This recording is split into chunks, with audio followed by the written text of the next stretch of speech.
Okay, Jimmy, so it's pretty simple.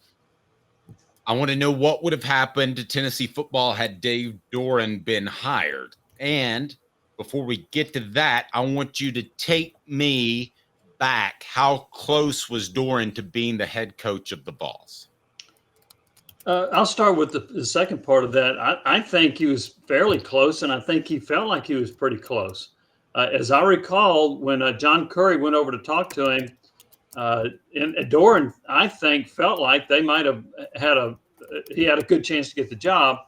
And then next thing you know, Curry's out in California interviewing Mike Leach, and Mike Leach thought he had the job, thought there was a verbal agreement to take the job.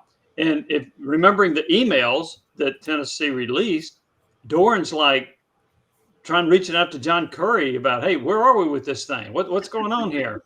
Because I think he was fairly close. Ultimately, when you read through all those the massive number of emails, you see that Doeren thought he had a pretty good chance, but the guy that was going to get hired was Leach, and Leach was going to come. I'm convinced of that. So I would say he was probably the number two. If Leach had said no, I think Dave Doeren would have been hired by Curry if Curry had the power to do so. Well, let me ask you, where would Tennessee football be right now? Yeah, I think they would be in that 8 or 9 win level.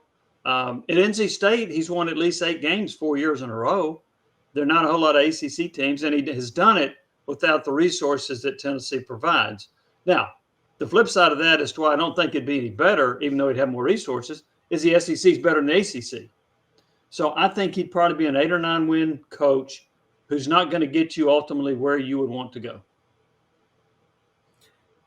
Jimmy, let me float this with you real quick, because I'm probably with you, 8 or 9 win coach, which is kind of what Butch Jones was. And then when Tennessee fans got upset about that, Butch Jones just completely melted down and wilted beneath the pressure. Do you think Dave Doeren would have Do you think so? Say they're 8 or 9 wins and they're stuck there for a little while. Do you think Dave Doeren would have been able to handle that better than Butch Jones did? At least kind of stayed like level-headed, maybe not have kept his job, but could have kept Tennessee afloat? Or do you think he would have overseen a collapse of the program because of him melting down because of his insecurities and the way people didn't like it and the pressure people put on him? No, he wouldn't have melted down like Butch Jones. Butch Jones was extremely immature. And to a certain degree, way over his head. He could not handle any criticism. And I think Dave Doeren had been around long enough and is a more mature person that he would have dealt with it much better than Butch Jones. I don't think he'd had the meltdown. But I also think Tennessee fans would have grown tired of an 8 or 9 win season. So ultimately, I don't think Dave Doeren would have lasted had he been hired at Tennessee.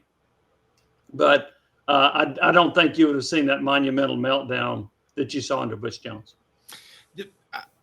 What do you consider Dave Doeren's strengths as a coach? Typically, he's been a defensive-minded coach, and their defenses usually are pretty good. They've ranked among the better defenses in the ACC. Every now and then, when he'd have a good team that you had to deal with, one year, I don't know what happened to him after that, but Devin Leary had a phenomenal year one year. Then he gets hurt, then he goes to Kentucky, and he doesn't do anything. I'll be curious to see. And last year, this boggles my mind. They bring in this guy from Virginia named Brennan Armstrong, who was terrific at Virginia and not that good at NC State. Now you got another transfer coming in, and Grayson McCall. He put up great numbers at Coastal Carolina. I realize that was a smaller school and the competition wasn't the same.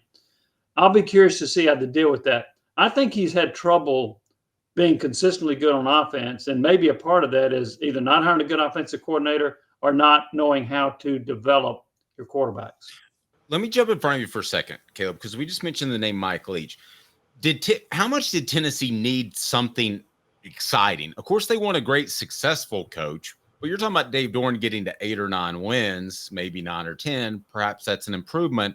But how much did Tennessee's fan base need something exciting like a Josh Heupel offense or even a Mike Leach offense? You asking me or Jimmy?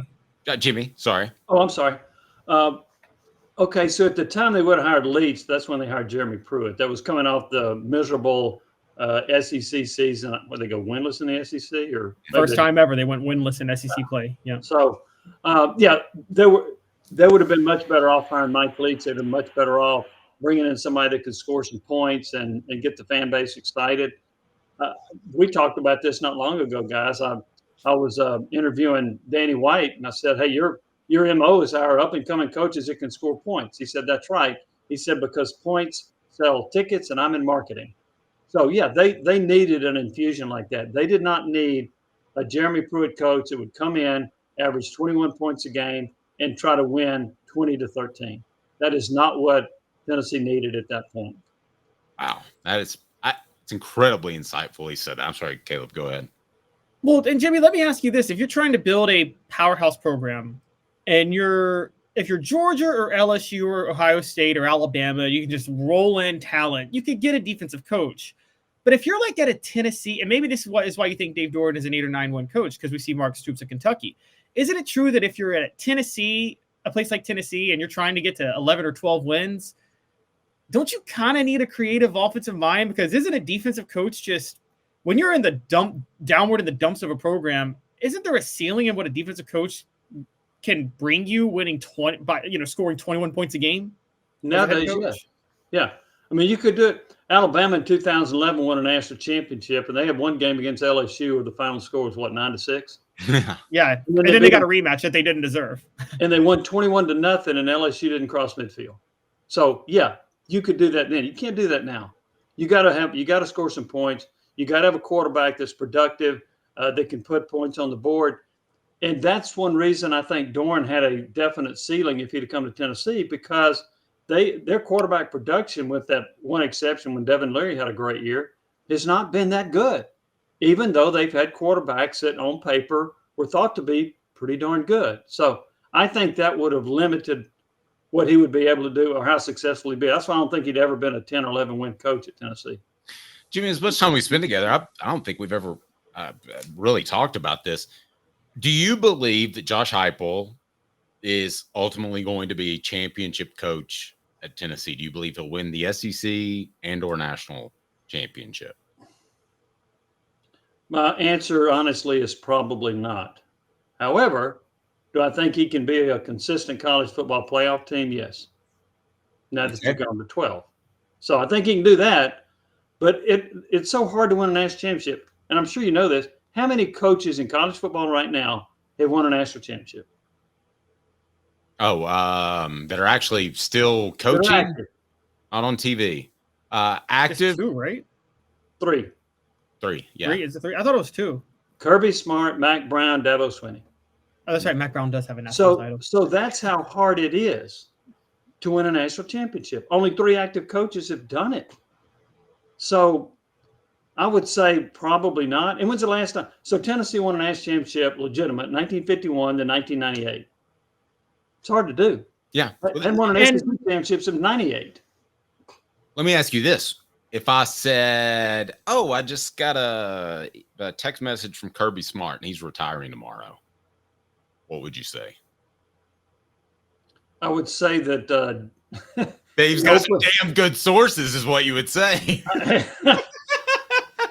I'd say that everybody in the SEC would be thrilled to death. Now, Jimmy, change though your position on Heupel. It's still hard to do. Yeah. So then if he retired, there'd only be 2 coaches, active coaches that have won a national championship. Would it give Tennessee a better opportunity? Absolutely. Do I think they could win it given the history? Probably not. Jimmy, on that front, do you think when we're grading coaches and the best of all time, do you think we overvalue championships because of how much luck goes into play? Because I think Tom Osborne went 20 years without winning a title and no one thought he could win the big one. He goes and wins 3 or 4. C. Spurrier wins a national title, but he only wins 1, and we think he's one of the greatest coaches of all time. And Johnny Majors, I think many people think he was a better coach at Tennessee than Philip Fulmer was, even though Fulmer won a national title and Majors didn't. So do we overvalue championships when judging a coach's legacy? Yeah, I think that we do. I think their coaches, for example, I think Mark Stoops is a really good coach at Kentucky. He's not winning a championship, but at that program, he does a really good job. Mike Leach didn't win any championships, but boy, he scored a lot of points, and he won at 2 schools, Texas Tech and Washington State, where it's hard to win. So yeah, I do. I think that I think now, are they important? Yes, they are. That old Doug Dickey saying, I want my teams to be in the mix. Okay, well, I think that's where Heupel will put Tennessee. If you're in the college football playoff, you're in the mix. But I do think just because you won a national championship or you're void of one, that doesn't mean you're not an outstanding coach. There's a coach at Ohio State that hadn't won one either, right? Mm-hmm. He's pretty darn good. I want to change the question a little bit, and then I want to let you out of here, Jimmy. His appearance brought to you by Ray Varner Ford in Clinton. What coach right now would you say is most likely to win a championship that has not? Ryan Day, Ohio State. Wow, that'll get Caleb going. He's down on Ryan Day. I'm sorry. I actually break from you, Jimmy. I think that the way Ryan Day has lost to Michigan 3 years in a row makes me really question his coaching ability, because Ohio State's had more talent all 3 years. And they didn't just lose 2 of those 3 times. They got blown out, like humiliated. And I just can't get past that. David, like this. Caleb, I'll bet you $20 Ohio State beats Michigan this year. Gosh. Well, that doesn't count. Michigan's much worse. They don't have Jim Harbaugh. Well, you just pointed out they couldn't beat Michigan. Now I'm telling Ryan you, Day is the modern day. They will beat Michigan, and they'll be in position to win a national championship this year. Ryan Day is the modern day John Cooper. Jimmy's telling $20. Come on, Caleb. No, it was a steak dinner.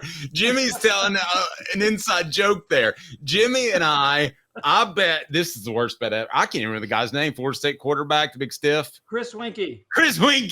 I said Chris Winkie would make 4 Pro Bowls in the NFL. Oh, and Jimmy goes, I'll take that. That is an L. Yeah, Jimmy didn't even wait. Jimmy, I just remember how fast he said it. I was like, damn it.